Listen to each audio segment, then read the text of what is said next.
इसलिए जिंदगी है या जिंदगी में कोई किसी के लिए नहीं जीता, सबको अपनी अपनी पड़ी है। ये संत सत्पुरुष कहते हैं, ये महापुरुष कहते हैं, ये ग्रंथ, ये कथाएं, ये चीख चीख कर कहती है तू किसी का नहीं है।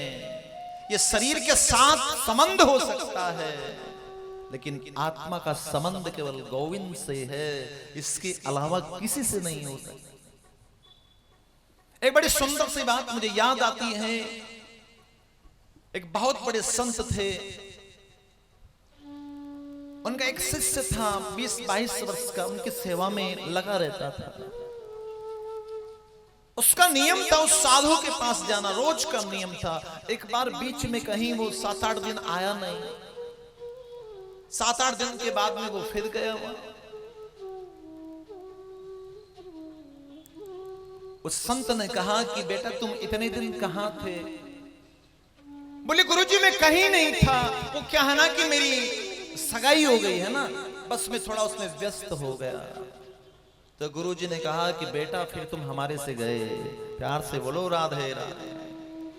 बोले कैसे गुरुजी? बोले बोले कुछ नहीं रहने दो। फिर थोड़े दिन निकले, वो 1 महीने तक साधु के पास नहीं गया, 1 महीने बाद गया। बोले बेटा कहाँ थे? बोले गुरुजी हमारा विवाह हो गया ना, इसलिए थोड़ा उसमें व्यस्त थे। बेटा फिर तुम अपने आप से गए। बोले गुरुजी ऐसे कैसे, थोड़ा डिटेल दीजिए ना। बोले नहीं बेटा कोई बात नहीं। फिर कम से कम वो 10-12 महीने तक आया नहीं, दिखाई नहीं, कहीं कोई समाचार नहीं, फिर गया वो। बोले इतने दिन कहाँ थे? बोले गुरुजी घर पे बेटा हो गया ना, तो उसको देख रेख कर रहा था और उसमें व्यस्त था। बोले फिर तुम अपने माँ बाप से गए। क्या गुरुजी गृहस्थ जीवन अच्छा नहीं है क्या? बोले नहीं, गृहस्थ जीवन तो बहुत अच्छा है, बहुत बढ़िया है। गृहस्थ में रहकर भी भगवान को प्राप्त कर सकते हैं और बाबा बनकर भी भगवान को प्राप्त कर सकते हैं, बस मार्ग थोड़ा अलग अलग है।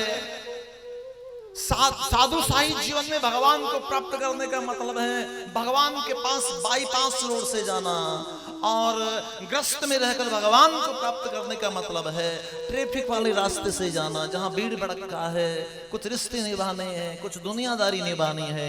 और बाबा जी बनने के पास तो एक ही काम है, हरि शरणम हरि शरणम हरि शरणम। भैया ग्रस्त जीवन तो अच्छा है। बोले नहीं, हमने कब कहा कि बुरा है? बहुत अच्छा है ग्रस्त जीवन। गुरुजी आपको पता नहीं ना, आप बचपन से बाबा बन गए, इसलिए आपको ग्रस्त जीवन का अनुभव नहीं है। मेरी पत्नी इतनी अच्छी है, इतनी सेवा करती है, आप कल्पना भी नहीं कर सकते। ऐसे कलयुग के अंदर मुझे तो देवी, आपकी सेवा का फल मिला है, देवी मिली है, देवी मिली है। तब गुरुजी ने कहा कि बेटा कोई देवी देवता नहीं होता, ये मन का वहम होता है, प्यार से बोलो राधे राधे। बोले नहीं नहीं, बहुत अच्छी माँ बाप बहुत सेवा करते हैं, दुनिया देखनी है तुम्हें? हाँ गुरुजी दिखाओ ना। कल एक काम करना, घर जाना और मैंने जो तुम्हें योग सिखाया है, सांस रोककर सो जाना, उसके बाद जो होगा तुम उसको सब सुनते रहना। प्यार से बोलो राधे राधे, जोर से बोलना पड़ेगा। जितने पीछे बैठे हैं सबको राधे राधे बोलना है। अपनी उपस्थिति का एहसास कराते रहिए, नहीं तो मैं यही सोच के कंफ्यूज हो जाऊंगा कि सजावट के गमले रखे हुए हैं। प्यार से बोलो राधे राधे। तो बड़ी सुंदर सी बात है, शिष्य ने जो गुरुजी से योग की शिक्षा ली थी, उस योग का उपयोग करने लगे। घर गए और सुबह उठे ही नहीं, अपनी सांस को रोक लिया, ध्यानस्थ हो गए। पत्नी चाय लेकर गई, उठो ना वो उठे ही नहीं। दौड़ी दौड़ी अपने सास ससुर के पास गई, मम्मी जी देखो ना, वो तो उठ ही नहीं रहे हैं। माता पिता आए दौड़कर, देखो ना बेटा उठना बेटा। बेटा तो उठे नहीं। हे भगवान मेरे बेटे को क्या हो गया, हे भगवान मेरे बेटे को क्या हो गया। रो रो के माँ बाप का बुरा हाल हो गया। पत्नी रोने लग गई, दुखी हो गई बेचारी। बोले अब क्या करें? अच्छे डॉक्टर के पास ले जाते हैं। रात को तो अच्छा खासा था, अचानक पता नहीं ये क्या हो गया। विचार कर रहे थे तो उसके पिताजी कहने लगे, इसके गुरुजी को बुलाओ, वो इसके ज्यादा निकट है, वो बता सकते कि इसको क्या हो। गुरुजी आए, दृश्य को देखा, बोले हाँ मामला बड़ा गंभीर है। वो तो सब नियोजित कार्यक्रम था। बोले गुरुजी कुछ भी करो, हमें हमारा बेटा दे दीजिए, हम जीवन भर आपके ऋणी रहेंगे, आपका एहसान कभी नहीं भूलेंगे। गुरुजी कहने लगे आप टेंशन मत करो, मैं जो सामान बताता हूं तुरंत लेकर आइए। बोले हाँ गुरुजी बताइए। बोले एक कटोरा दूध का भर के लेके आइए। दूध का कटोरा भर कर ले आए। गुरुजी ने वो कटोरा लिया और 11 बार उस लड़के के ऊपर घुमाया और फिर गुरुजी कहने लगे इस दूध को जो पिएगा वो तो मर जाएगा, लेकिन बेटा आपका जिंदा हो जाएगा। बताइए कौन पीना चाहता है? प्यार से बोलो राधे राधे। अरे हाँ बेटा आपका जिंदा कर रहे हैं भाई, बताइए कौन पीना चाहता है ये दूध का कटोरा? जो पिएगा वो मरेगा, बेटा आपका सेब बच जाएगा, जिंदा हो जाएगा।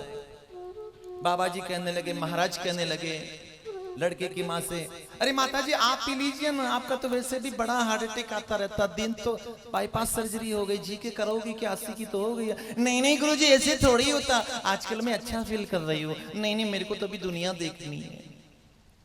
लड़के के बाप से कहा कि आप पी लीजिए, आपके तो मुंह में दांत नहीं, पेट में आंत नहीं, अब कितने दिन के मेहमान हैं आप, कम से कम बेटे के सामने तो पूरी दुनिया पड़ी है।